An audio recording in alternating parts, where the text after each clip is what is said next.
RJ talked a lot about guys not finishing through contact, kind of expecting a foul last game. That was part of the problem, finishing. Any renewed focus on that in practice lately? Has that kind of been the case a little bit lately? Well, it's hard to simulate in the stretch of games that we now find ourselves in, from kind of not playing very frequently to a bunch of games on top of each other, down to 9 guys for practice, just haven't been able to go 5-on-5 with some of the injury stuff going on here. So, if we don't, I think we're one of, we're by far the worst team in the conference at twos, in particular, like good twos, quality twos. If we can't, the amount of layups that we miss and free throws, obviously critical free throws, has to change if we want to be able to win with this group, because our margin for error with this particular team right now is very thin. Roger? Dan, what kind of consistency do you need right now out of RJ? What are the things you need from him every game at this point so that you have somebody that you can rally behind all the time? Yeah, I think a lot of it's intangibles, just like, intangibles, and he's got to be relentless as a player. He's got to take like he was really, really, like his matchup with Zagorowski, I think we would have taken that. But there were some plays that, like, he didn't finish for a full 40 minutes. Like, we cut the lead to 2 pretty late in that game. Zagorowski misses a 3 in the left corner. RJ doesn't block him out. He gets his own rebound. He scores in the paint to put him up 4. We can't afford, like, RJ. We can't afford RJ to make that mistake. Like, he's got to be so dialed in that not only does he not make that mistake, but his personality, his leadership, the way he's just driving the team, possession in and possession out, it's got to be at a higher level. Like, the leadership thing on him is what it's about. Obviously, he's got to do a better job with finishing twos right now. And making free throws at the end of games, but it's just leadership and intangibles, I think. Gavin? Dan, you've talked before about the importance of your seniors playing well to be successful. How do you think Josh and Tyler and Isaiah have played, and what do you need for them?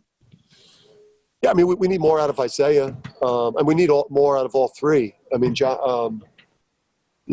Josh. Josh is at a point where he's a senior. I'm sure disappointment has set in. That a freshman has taken the starting spot, but he's got to if he wants to he's got to make something of his career and of his year. And help this team. He's he hasn't given us much. Tyler, he's got to get better at moving without the ball. He's got to use screens better, and he's got to defend better, because I think his poor defensive play has affected his confidence at the offensive end. And Isaiah's got to be better. We need, with the people that we have out, we need all conference level play from Isaiah, or else we're going to have a very hard time winning. We need double-figure points, and we need close to double-figure rebounds. And we need a monster defensively. And he's been okay. He hasn't been what we need him to be with what we're dealing with the injuries. Sean? Hey, Coach. What's up? Thanks for taking the time. Just real quick on Odama. I know that you're real high on him, and you talk about his warrior type, in practice and just work ethic and so forth. Can you lend a perspective on is he right where you want him to be right now, knowing that you're going to have to rely on him a little bit more? Yeah, it's his development, just for what we're building here. Obviously, this year it's critically important. For this team, the way we're constituted, to have any chance of winning, we're going to need him to play really, really well, because there's, we're trying to find an identity of where we could go with the ball to get points. But yeah, I mean, his development into a championship level player at his position is critical to what we're building here. And we would have seen this earlier if COVID didn't, destroy his summer and preseason. Same thing with Andre. Danny Barletta. Yeah, Dan, the last time out against Butler, that was the first game without James. What have you learned about the identity of this team without James since then? Yeah, I think it's had a little bit of a psychological effect on the teams, just from a confidence standpoint. But like I said to these guys today, the best stretch of winning, the end of last year in the AAC was definitely, a great way to end the season. But this is a much, much different level of competition for us. And the best stretch that we've had in years here of winning 3 straight away from Connecticut was Marquette and Butler and DePaul on the road. That's been our best stretch, and he didn't play. Or, he played some against Marquette and didn't play well book night. So, we've got to find a way to rally around that. Obviously, when you lose one of the best players in the country and you're in year 3 of rebuilding a program, and you've now gone up in level significantly of conference. This is not an easy situation, but we did win 3 in a row, basically without him. Wayne? Dan, just give your thoughts about that first Butler game and what the keys were to your victory. Well, I think one of the keys was we were coming in on a high, and we've kind of flipped spots with them. They've come in off of 2 in a row, with the great win against Creighton, and then the win at DePaul where they played lights out. And then we're coming into it having lost 2 in a row. So, it's kind of the flip of the script with the first game when we were riding high and they were struggling coming in. But, for me, it's obviously it's about Thompson and Enzi, and then obviously, Bolden as a tremendous shooter. And, we've got to be better defensively in the game. We've got to get back to that identity. We've had 2 lackluster defensive efforts the last 2 games, and we have very little chance of winning in this league if we don't defend. Charlotte? Hey, Dan. I just wanted to follow up with Andre, kind of because he's been so delayed with the injury and then the COVID stuff. What are you kind of expecting from him when he does get back onto the court? And on that, if you have any updates with him this week. Yeah, I mean, he desperately wants to be on the court. It's always when you have injured players and you could kind of look at them on the side and you see that that's a guy that's desperate to get in there. So we're going to throw him in there. I mean, listen, he's a huge part of this plan that we put together. 3 major parts of it are on the side watching. So when he gets in there, we're going to give him the same opportunity to develop that we've given Odama and invest in him. Bill Paxton? Hey, Dan, is there, with Jalen Gaffney, you think he tweaked his ankle or something on Saturday? Anything with his injury? Or is he good to go? No, he's good to go, and we need more. And I'll say this, unless you start to see like a 22 to a 25 minutes next to his name, we're going to continue to have issues, particularly offensively. We need him to be in that 22 to 25-minute range because, he's a guy that on a team that doesn't have a lot of playmakers on offense, he's a guy that has some potential to make plays. But he's fine. Thank you. Mike Crispino?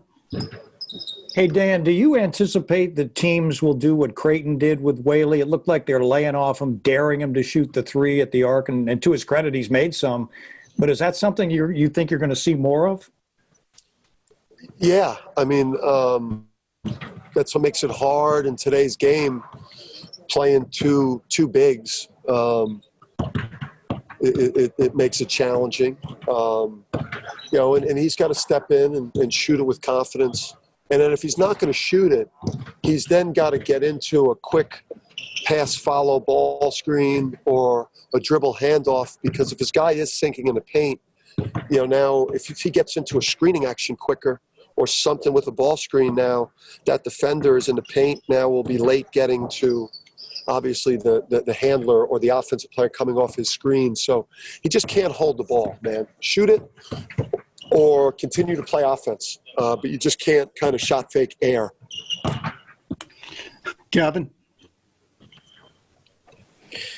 Dan, you talked about your kind of your struggles from 2-point range. Are you happy with the shot selection? What do you think of that? Yeah, I mean, you go back and watch film, and you look at the analytics. We're I think we're worst in the league in quality twos or good twos. We get really good shots. It's painful to watch. The day after in games that you lose by small margins and you just can't convert around the basket, or you can't convert quality looks. We just have to keep going and and keep getting good shots and hopefully we just start making them. You have to make them if you want to win. Otherwise, you're just going to continue to lose in excruciating fashion. Thanks. Eric Tobras? Coach, just talk about the team's body language and how they've been the last couple of days after a couple of tough losses. Do you have to play kind of amateur psychologist to kind of pump them up and get their spirits going? Yeah, I mean, it's funny because you don't ever want, no matter what situation you're in, you don't want the message sent that losing is okay, because there's always a path to victory. Sometimes it's incredibly narrow, but you always have a chance to win, no matter the situation. So, yeah, I mean, I was probably a little bit more positive the day after the Creighton game, and then today I was a little bit more demanding of a winning performance, because again, the players we're going to take the court with tomorrow night, that they're a group that helped us win 3 straight games away from here in the Big East. So I had to remind the group of that as much as we miss guys that are out with injury, this group has won before, so we got to try and do it again. Charlotte? I just wanted to ask about Brendan Adams. I mean, he's been playing upper 20s in minutes, partly because of circumstance, but what you've seen from him the last couple games. From Brendan? Yeah, from Brendan. Yeah, I mean, I think he,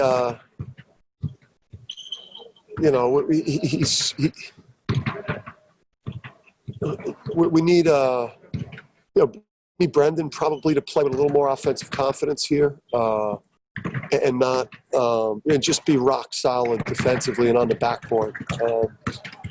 I think that's. I think we've got to try to get close to double-figure points, and just rock solid play on the glass and defensively.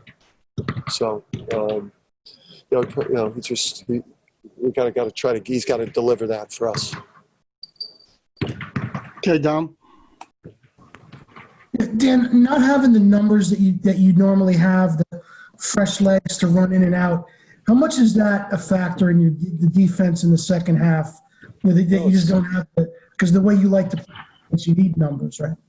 No, it's had a big effect, and it's the effect also is, like guys are making mistakes or getting driven or scored on, and I want to take them out of the game. Guys are making defensive mistakes that normally would get them on the bench, and they're being allowed to play through it. And that's where when your depth takes a hit, that's where your defensive end of the court is gonna take the biggest hit. And losing one player or 1.5 players in that rotation kills you when you're building things around defense. Okay, Wayne. Dan, you said last week one day that you backed off of the energy scale to hope that the players would pick up on the energy. Have you continued doing that? Have they gotten the message? Have they been better at energy this week? Yeah, they've tried. I mean, I'm trying to pin a lot of that on RJ and Isaiah. 2 guys with personality, 2 guys that obviously play a major role and can lead by example as well as have the communication skills. But overall, I've got this has got to become more of a player-led team and than a coach-led team, especially when there's no crowd. When there's no crowds and the players are passive and low personality and low energy, that becomes an issue.